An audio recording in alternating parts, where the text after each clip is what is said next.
할렐루야. 자, 우리 옆에 한 번 더 인사하십시다. 사랑합니다. 축복합니다. 사랑하고 축복합니다. 네, 아시다시피 지난주에 우리 그 대통령이 탄핵이 결정이 되었습니다. 여러분 다 아시겠습니다만 나라에 큰 일이죠.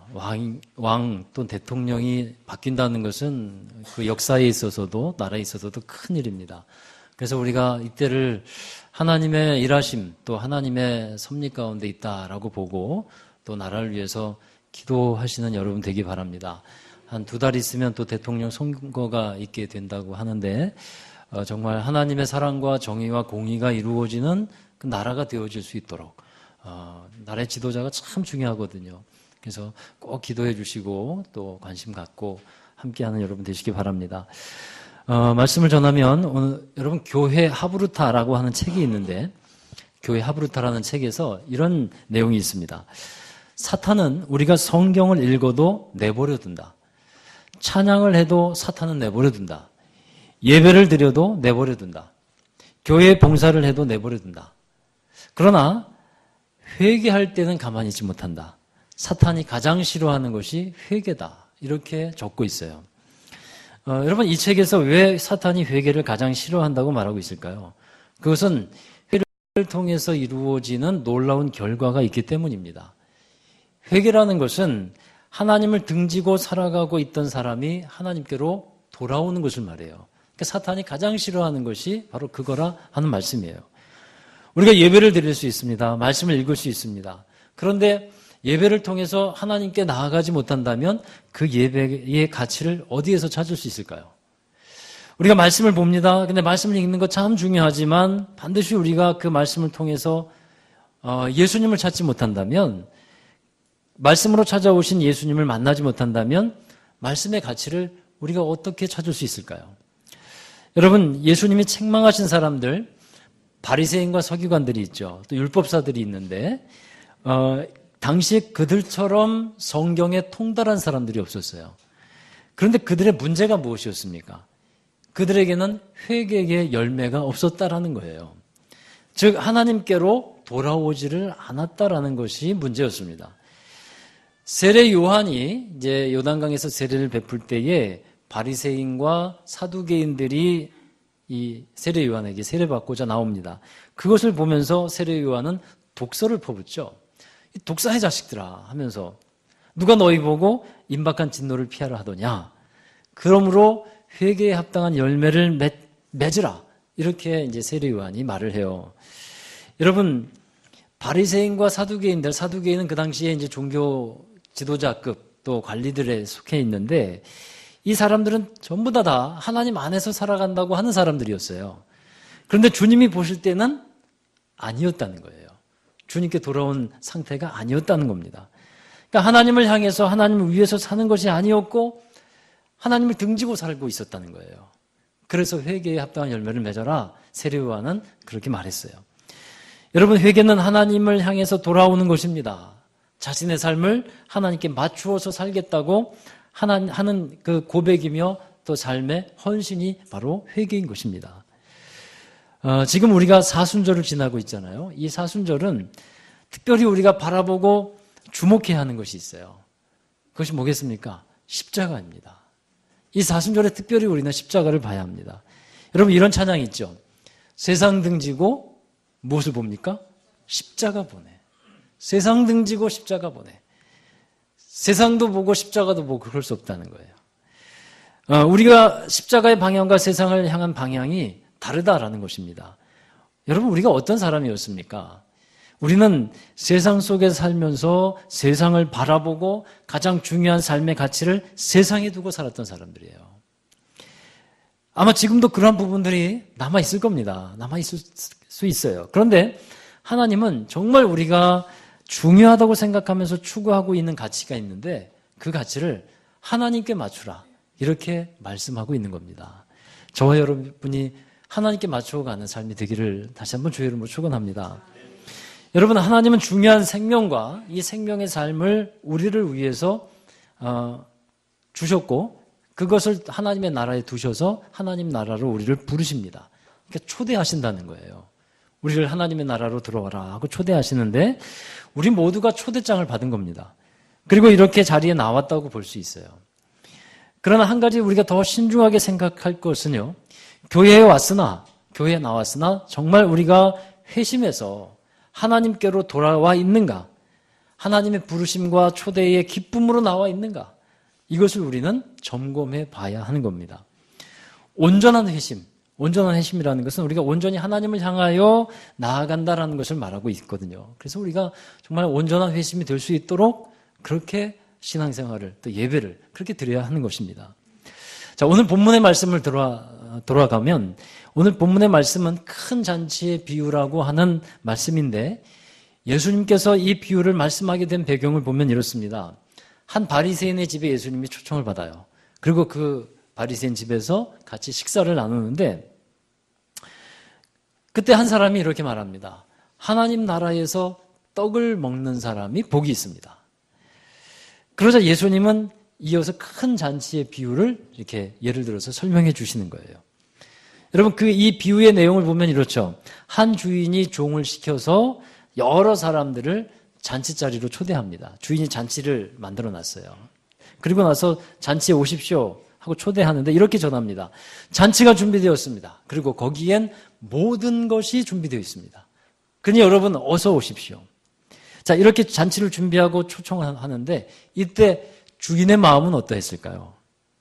이 주인은 이 잔치를 준비하면서 사람들을 사랑하는 마음으로 준비를 했어요. 기쁨으로 마련을 했습니다. 그렇기 때문에 이 주인은 종들을 보내 초청하면서 기쁨으로 기다리고 기대하는 거예요. 오면 사랑으로 맞이할 준비를 하고 있고 환영할 준비를 하고 있습니다. 사람들이 기뻐하면서 그 잔치에 함께 기쁨으로 할 것을 미리 바라보면서 기대하고 있어요. 여러분 그런데 결과가 어떻습니까? 사람들이 거절을 하죠. 첫 번째 사람 만났는데 초대에 거절을 해요. 두 번째 사람 만났는데 그 주인의 초청에 거절을 합니다. 세 번째 사람도 거절을 합니다. 그러나 주인은 다시 종들을 보내서 가난한 사람, 병든 사람, 살기 어려운 사람들을 초청해라. 그래서 그 잔치 자리를 채우게 됩니다. 자, 여러분 이 비유에서 이 처음에 말씀드린 거절한 사람들은 누구냐면 그 하나님의 부르심, 하나님의 사랑을 외면한 유대인들을 먼저 상징을 하고 있어요.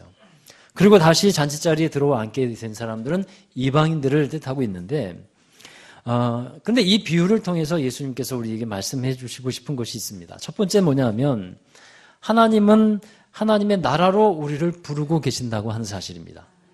우리를 초청하신다는 사실이에요. 하나님의 나라의 잔치를 만들어 놓으셨어요.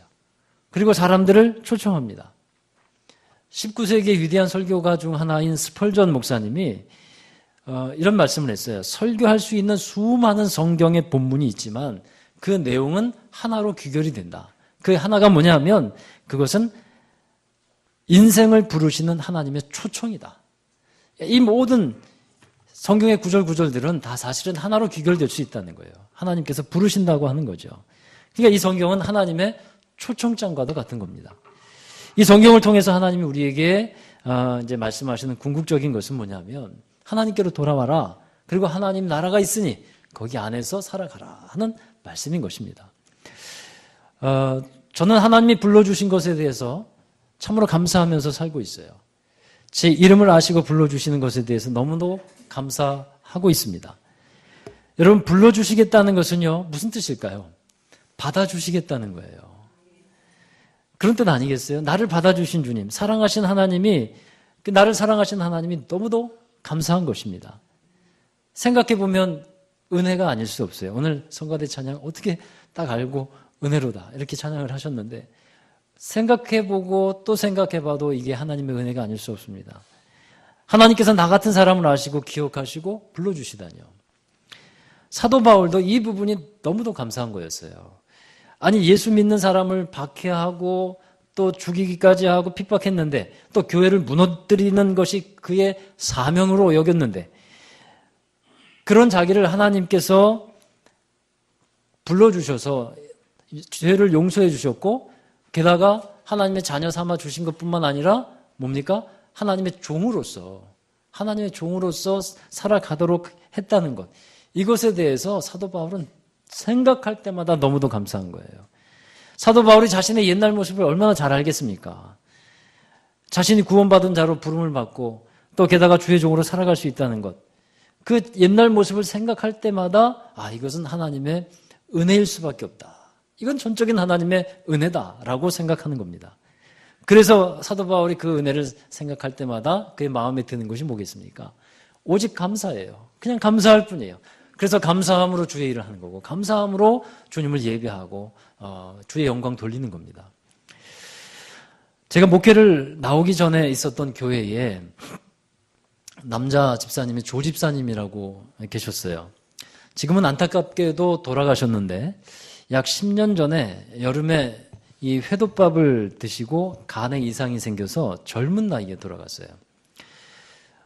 그 조 집사님 부부가 교회에 등록을 했을 때를 저는 아주 생생하게 기억하고 있어요. 등록한 지 얼마 안 돼서 어느 모임에 나와서 인사하는 시간이 있었는데 아주 인상적인 인사말을 했어요. 조 집사님이 나 이제 새 가족이 됐으니까 우리 교회 모임에서 인사를 하는데 말씀 도중에 막 울먹울먹하면서 눈물을 흘리면서 이렇게 인사를 해요. 저 같은 사람을 받아주셔서 감사합니다. 그 얘기를 하는 이유는 뭐냐면 사실은 자기가 자신을 교회에서 안 받아주면 어떻게 하나 하는 걱정을 많이 했대요. 그래서 받아준 것에 대해서 너무도 감사하대요. 저는 그 말을 듣고요 깜짝 놀랐습니다. 여러분 교회에서 보통 누가 오면 인사하는 말이 있지 않습니까? 등록을 했어요? 그러면 어떻게 인사합니까? 잘 오셨습니다. 우리 교회 등록해 주셔서 어떻게 해요? 감사하죠. 이렇게 감사 인사를 하는데 완전히 느낌이 다른 거예요. 이거는요. 마치 갑과 을이 바뀐 것 같잖아요. 근데 여러분 생각해 보십시오. 하나님이 우리를 부르십니다. 초청해 주셨습니다. 누가 감사해야 합니까? 우리가 감사해야 돼요. 초청받은 사람이 감사한 일이에요. 그런데 우리는 어쩔 수 없이 초청에 응했다는 식으로 여기 혹시 와 있는 분 있지 않으십니까? 내가 정말 귀한 몸인데 여기 와 있는 거야 라고 생각하는 분 없게 되기를 바랍니다. 내가 흔한 말로 농담으로 우리 교회는 면접 보면서 뽑는다 그래요. 사람들에게. 어쩜 이렇게 좋은 분들이 많냐 그래서 다 면접 보고 뽑았어요. 그런데 여러분 지금까지 면접 봐서 탈락시켜 본 사람이 하나도 없어요. 우리는 감사해야 돼요. 하나님 앞에 나온 것, 하나님께서 우리를 받아주신 것, 그거 정말 감사해야 할 일일 것입니다. 우리가 하나님께 나와서 이렇게 찬양하고 예배 드릴 수 있는 것, 얼마나 감사한 일입니까? 자, 여러분, 그런데, 이런 하나님의 초청과 부르심을 부담스러워하고, 외면하고 사람들이 거부합니다. 오늘 말씀에도 나와 있지만, 세 사람이 나와 있잖아요. 이건 세 사람을 대표해서 말씀하시는 거예요. 첫 번째 사람은 내가 밭을 샀으니까 밭을 돌아봐야겠다고 하는 사람이에요. 즉 자기의 소유 가진 것 때문에 그 초청에 응하지 못하겠다 하는 사람입니다. 또 두 번째 사람은요. 소 5겨리를 샀다 그랬어요. 5겨리는 10마리입니다.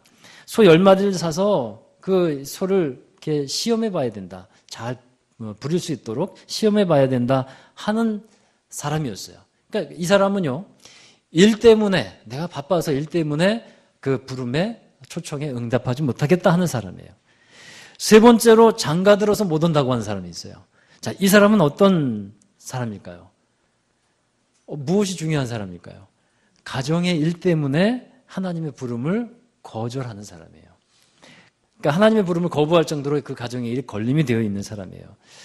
자, 여러분, 하나님께서 우리를 부르실 때에 어떤 이유 때문에 하나님께 나오지 못하는 사람들이 있습니다. 그 일 중에 대표적인 것이 바로 이 세 가지.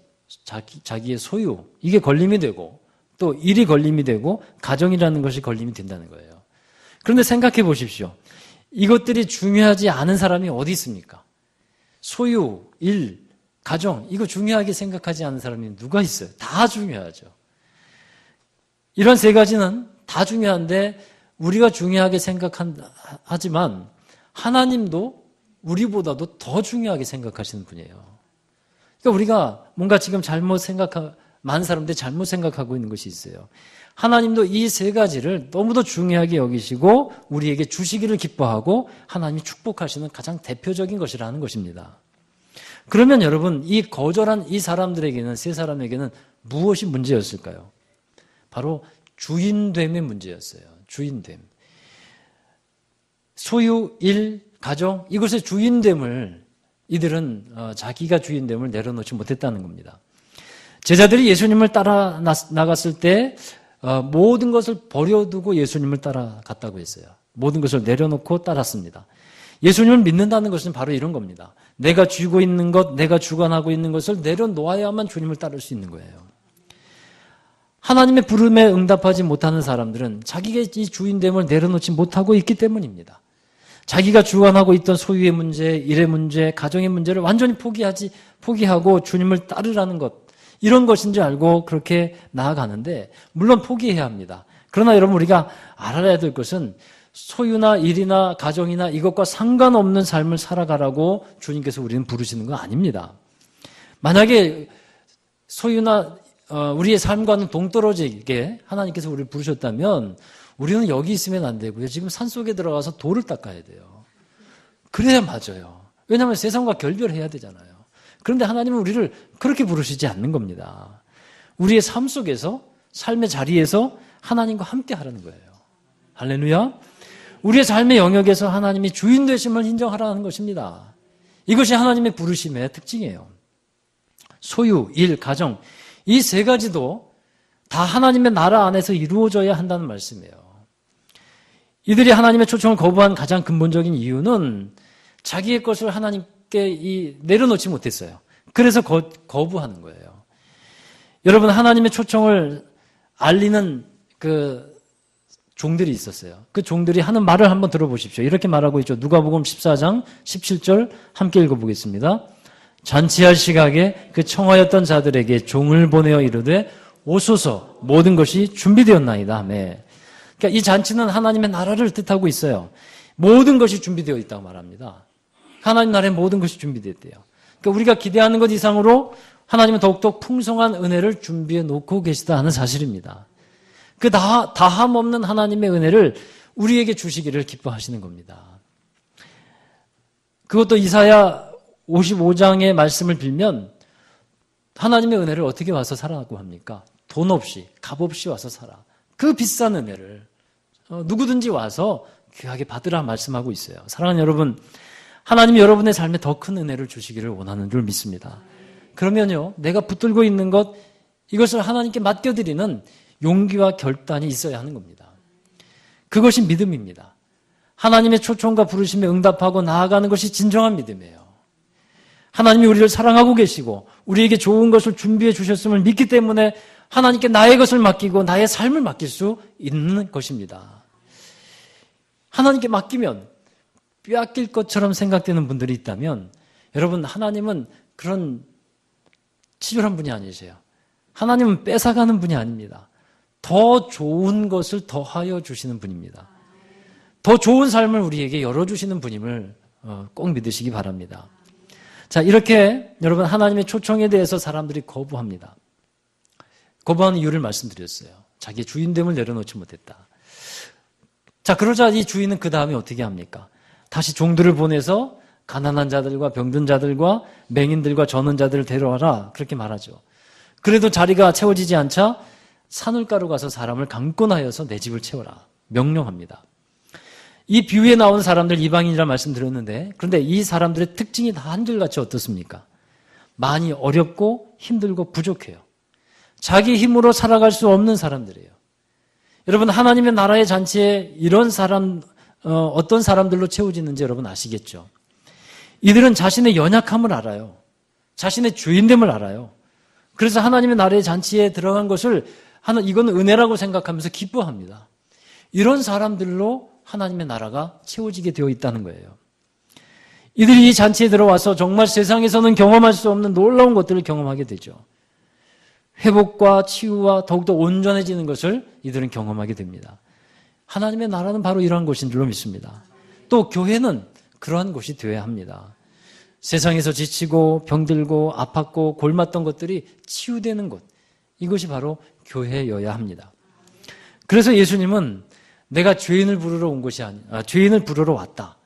건강한 자에게는 의원이 쓸데없고 병든 자에게 의원이 쓸데있다. 이렇게 말씀하시잖아요. 사랑하는 여러분, 하나님의 초청을 거부한 사람은요, 이렇게 말합니다. 나는 이대로 사는 것이 괜찮다. 이렇게 생각하는 거예요. 나는 충분하다. 부족한 것이 없다. 그러면 하나님의 초청에 응답한 사람은요, 이렇게 말하고 고백합니다. 나는 이대로 살 수 없습니다. 내겐 주님이 필요합니다. 내겐 하나님의 나라가 필요합니다. 이렇게 그들은 고백하고 나아오는 겁니다. 여러분, 예수님이 이 비유를 말씀하게 된 배경, 아까 말씀드렸지만 바리새인의 집에서 식사하는 도중에 한 사람이 하나님의 나라에서 떡을 먹는 자가 복이 있다. 이 말씀을 듣고 이 비유를 풀어주셨어요.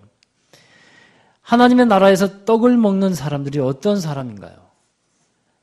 하나님의 초청을 받아들이고 하나님의 말씀을 먹습니다. 하나님의 사랑을 받습니다. 그 은혜 안에서 살아가는 사람들이 하나님 나라에서 떡을 먹는 사람들이에요.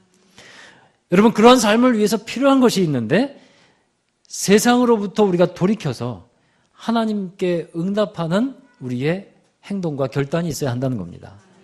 우리는 그 응답을 뭐라고 부르냐 하면 먼저 회개라 부르는 거예요.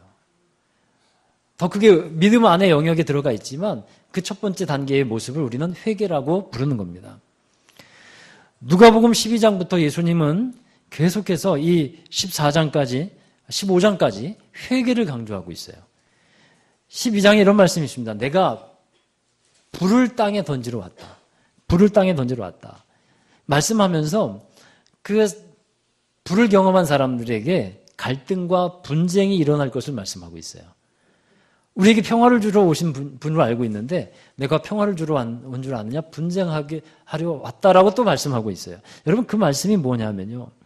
예수님이 보여주시는 것이 있어요. 그것은 죄의 실상입니다. 죄의 실상에 대해서 알려주시고 그리고 하나님의 나라에 대해서 보여주시는 겁니다. 하나님의 나라에 들어가기 위해서는 죄를 멀리 해야만 합니다. 죄를 이겨야만 합니다. 세상의 것을 사랑하면서 하나님의 나라에 들어갈 수 없어요. 그래서 세상의 것을 던져버리고 들어가야 되는데 그게 쉽지 않잖아요. 그게. 그래서 그 속에서 무엇이 일어납니까? 분쟁이 일어나게 되는 거예요. 분쟁이. 갈등이 폭발이 됩니다. 모든 것이 다 내 것이라고 생각하고 그렇게 살아왔는데 내 것을 포기하지 아니하려고 하는 자기 자아의 발악이 여기서 시작이 됩니다. 여러분, 우리말에 구관이 명관이라는 말이 있잖아요. 그것처럼 사람은 자기가 익숙해져 있는 습관과 행동을 벗어나기 정말 힘들어합니다. 실제로 삶의 습관이나 질서를 바꿔버리면 혼란스러워하고 힘들어하고 숨이 막히는 상태를 경험하게 되죠. 제가 가끔 보는 이게 동물농장이라는 프로가 있는데 한 번은 비만에 걸려있는 반려견을 치료하는 내용이 있었어요. 이 개는 원래 그렇게 살이 많이 찌지 않는 종인데 엄청나게 비대해져 있어요. 주인이 문제였어요. 주인이 뭐 달라 그러면 무조건 주는 건데 그것도 칼로리가 엄청 높은 것만 줘요. 예. 우리 부모님들 새겨들으시기 바라요. 칼로리가 높은 걸 먹다 보니까 개가 막 이렇게 비대해졌어요. 그리고 도무지 밖으로 나가려고 하지 않아요. 운동을 하지 않으려고 합니다. 건강 상태를 점검해 봤는데 뭐 간, 지방 뭐 이런 거 뭐 성인병 다 걸려 있어요, 개가. 그런데 집에 머물면 머물수록 그 병은 더 깊어가기 때문에 반드시 이 강아지 개를 밖으로 나가서 운동시키고 습관을 교정시켜줘야 했어요. 근데 안 나가려고 하니까 그런 직업이 있더만요. 동물행동교정사라는 직업이 있어서 동물행동교정사가 딱 와서 이제 그 개의 잘못된 습관을 또 삶의 방식을 교정해 나가기 시작하더라고요. 먹는데도 음식을 어디다 놓냐 하면 바닥에 놓는 게 아니라 높은 사다리에다 놓고 거기다가 음식을 올려놓으니까 어쩔 수 없이 먹으려고 사다리 올라가서 운동하게 만들고요. 집 밖을 나가지 않으려고 해요. 그래서 걸으려고 하지 않습니다. 나가도 공원에 나가도 걸으려고 하지 않고 그냥 주저앉아 버리니까 그 교정사가 어떻게 하냐 하면 집에서 멀리 떨어진 곳으로 그냥 차 타고 데리고 가서 거기다가 딱 떨어뜨려 놓고 집에 가자 그러니까 걸어와요. 참 재밌게 봤어요. 그 행동을 그렇게 교정하더라고요. 집에 먹을 것이 있으니까 열심히 그냥 꾸역꾸역 이렇게 걸어오더라고요. 제가 그것을 보면서 그래 삶을 교정하는 그것들이 우리에게도 참 필요한데 우리는 잘못된 습관들, 잘못된 삶의 방식이 너무나 많습니다. 근데 그걸 교정해야 되는데 너무나 그게 익숙해져 있으니까 잘 교정을 안 하려고 하는 게 문제가 돼요.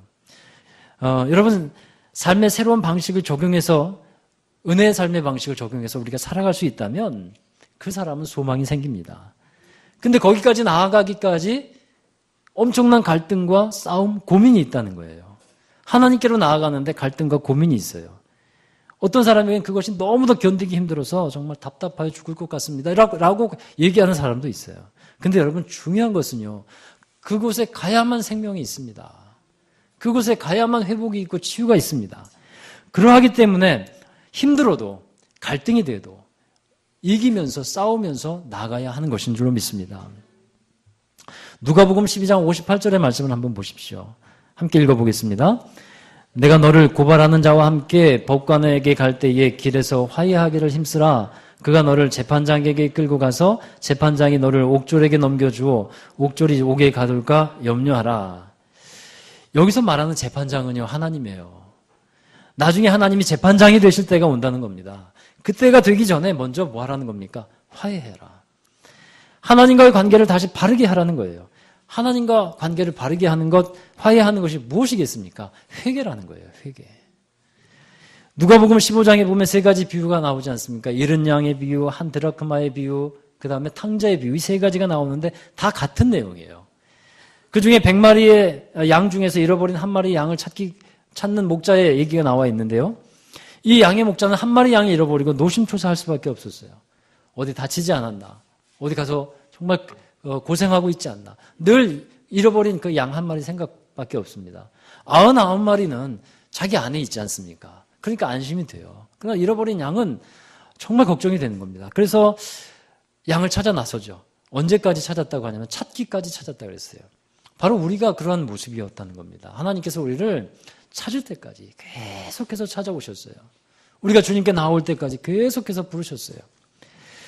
자, 드디어 양을 찾습니다. 근데 그 목자는 양을 찾은 기쁨이 너무도 커서 자기 친구들과 이웃들을 부릅니다. 그리고 잔치를 벌이는 거예요. 잔치를. 양의 값이 크겠습니까? 잔치의 값이 크겠습니까? 잔치의 값이 눈으로 보기엔 크지만 양 한 마리 값 얼마 안 나가겠지만 그 기쁨이 너무도 크니까 잔치를 벌이는 거예요. 자, 누가복음 15장 10절의 말씀을 함께 보십시오. 읽어보겠습니다. 내가 너희에게 이르노니 이와 같이 죄인 한 사람이 회개하면 하나님의 사자들 앞에서 기쁨이 되느니라. 아멘. 자, 잃은 양 한 마리를 찾은 것을 결국 무엇이라고 말씀하고 있냐면 회개라고 말씀하고 있는 거예요. 잃은 양 한 마리를 목자가 찾아내었지만 이것은 다시 말하면 어떤 비유냐 하면 잃은 양이 주인에게로 돌아온 것, 이것은 회개해서 다시 하나님께로 돌아온 것을 말씀하고 있는 겁니다. 여러분, 길을 잃어버렸던 양은 스스로 자기의 삶을 살아보려고 했어요. 목자 없는 양같이 한번 살아보려고 했어요. 그러나 헤매고 다니다가 자신에게 방법이 없는 것을 깨닫습니다. 자기에게 가진 것이 별것이 아니었구나라는 것을 깨닫습니다. 그리고 목자의 사랑이 얼마나 좋고 큰 것이었는지를 또한 알게 됩니다. 그의 고백이 있었을 거예요. 여호와는 나의 목자시니. 그 고백을 하면서 이제 다시 주인에게로 돌아오는 것입니다. 사랑하는 여러분, 하나님은 우리를 지금까지 부르셨고 하나님의 나라로 초청해 주셨습니다. 지금도 하나님은 우리를 부르십니다. 하나님을 믿음으로써 우리가 그렇게 나아가기를 바라고 기대하면서 사람들을 부르고 계시고 우리도 또한 부르고 있습니다. 주의 종들을 통해서 또 다양한 경로를 통해서 하나님은 계속해서 초청하고 있습니다. 그 부르심, 그 초청은 사랑입니다. 사랑. 주님의 사랑 안에 거하는 여러분 되시기를 바랍니다. 그래서 우리가 주님 부르실 때, 주님께서 초청하실 때 어떠한 일이든지 우리가 믿음으로 기꺼이 응답하면서 주님께 나아가는 저와 여러분 되기를 주의 이름으로 축원합니다. 기도하겠습니다. 하나님, 저희 같은 연약하고 흠 많고 부족한 저희들 불러주셔서 감사합니다. 받아주셔서 감사합니다. 하나님 은혜 가운데 살아갈 수 있도록 도와주셔서 감사드립니다. 그 은혜를 잊지 않고 늘 감사하는 삶이 되게 하여 주시옵시고 하나님의 나라에서 참된 복과 은혜를 받고 누리며 살아가는 저희들 되게 하여 주시옵소서. 하나님이 주신 사랑, 하나님이 주신 믿음 어느 것에도 빼앗기지 않는 저희들 모두가 되게 하시고 언제나 하나님 사랑 안에 거할 수 있도록 저희들의 마음과 뜻을 주님께 내어드리며 살아가게 하여 주시옵소서. 예수님의 이름으로 감사하며 기도하옵나이다. 아멘. 다 함께 자리에서 일어나셔서 파송과 결단의 찬양을 부르겠습니다. 주님께서 말씀합니다. 나의 안에 거하라. 우리를 초청하시고 불러주시는 하나님의 은혜에 감사하면서 함께 찬양하십시다.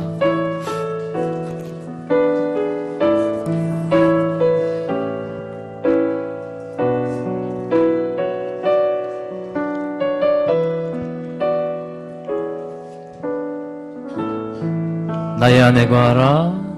나의 안에 거하라. 나는 내 하나님이니 모든 환난 가운데 너를 지키는 자라. 두려워하지 말라. 내가 널 도와주리니 놀라지 말라. 내 손 잡아주리라. 나의 안에 거하라. 나의 안에 거하라. 나는 내 하나님이니 모든 환난 가운데 너를 지키는 자라. 두려워하지 말라. 내가 널 도와주. 놀라지 말라. 내 손 잡아주리라. 내가 너를 지명하여 불렀나니 너는 내 것이라. 내 것이라. 너의 하나님이라. 내가 너를 보배롭고 존귀하게 여기노라. 너를 사랑하는 내 영혼. 내가 너를 지명하여 불렀나니 내가 너를 지명하여 불렀나니 너는 내 것이라. 내 것이라. 너의 하나님이라. 내가 너를 보배롭고 존귀하게 여기노라. 너를 사랑하는 내 영. 한 번 더 찬양하십시다. 내가 너를 지명하여 불렀나니 너는 내 것이라. 내 것이라. 너의 하나님이라. 내가 너를 보배롭고 존귀하게 여기노라. 너를 사랑하는 내 여호와라. 너를 사랑하는 내 여호와라. 우리 함께 기도하십시다.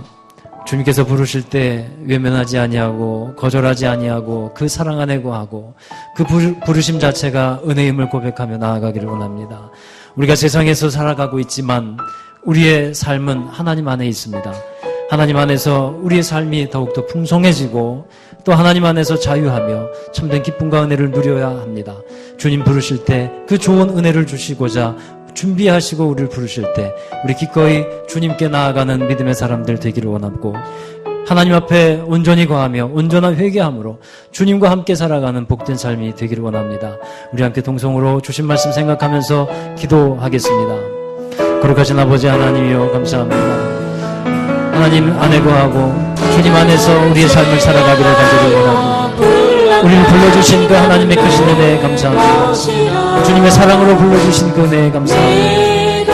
우리가 우리 뜻대로 우리 마음대로 우리 세상에서 살아가고 있던 것에서 벗어나게 하여 주시고 진정 하나님 안에 거하는 믿음의 사람들 되기를 간절히 원하오니 주여 저희들을 기억하여 주시옵소서. 주님께서 부르실 때 우리의 믿음으로 응답하게 하여 주시옵소서. 우리 마음으로 응답하며 주님 내가 여기 있나이다. 내가 주님께 나아갑니다. 우리가 주님께 나아갑니다. 주님 받아주시며 감사합니다.